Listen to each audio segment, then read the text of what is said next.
Sentence structure. Previous year questions. मुझे उम्मीद है कि अब आपको सेंटेंस स्ट्रक्चर के बारे में भरपूर जानकारी हो गई है और आप कुछ सवालों का हल निकालने के लिए तैयार हैं। तो आइए देखते हैं कुछ क्वेश्चंस जो बैंक पीओ एग्जामिनेशन में आ चुके हैं। Question 1. The main advantage India has, part 1, over other countries is, part 2, its large human capital, which, part 3, make it an ideal outsourcing base, part 4, no error, part 5. यहाँ word make subject capital के लिए प्रयोग किया गया verb है। आप देख सकते हैं कि कैपिटल एक सिंगुलर नाउन है, तो इसके लिए प्रयोग होने वाला वर्ब भी सिंगुलर होना चाहिए। वर्ब मेक का सिंगुलर फॉर्म होता है makes. The correct sentence will be the main advantage India has over other countries is it's large human capital which makes it an ideal outsourcing base.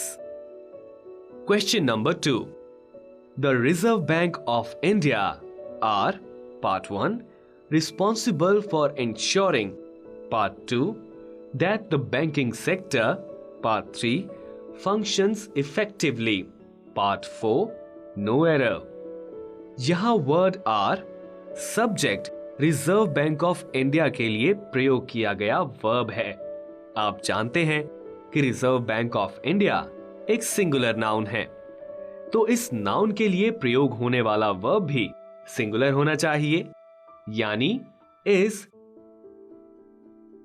The correct sentence will be the reserve bank of India is responsible for ensuring that the banking sector functions effectively.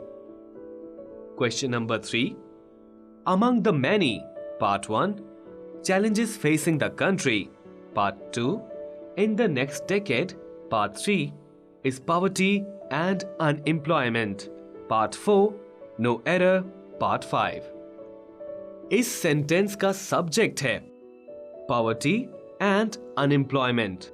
आप देख सकते हैं कि nouns poverty और unemployment synonyms नहीं हैं और ना ही यह संबोधित करते हैं किसी एक वस्तु को, तो इसलिए यहां सिंगुलर वर्ब इसका प्रयोग करना गलत है। यहां हमें प्रयोग करना चाहिए प्लूरल वर्ब आर का। Therefore, the correct sentence will be among the many challenges facing the country in the next decade are poverty and unemployment.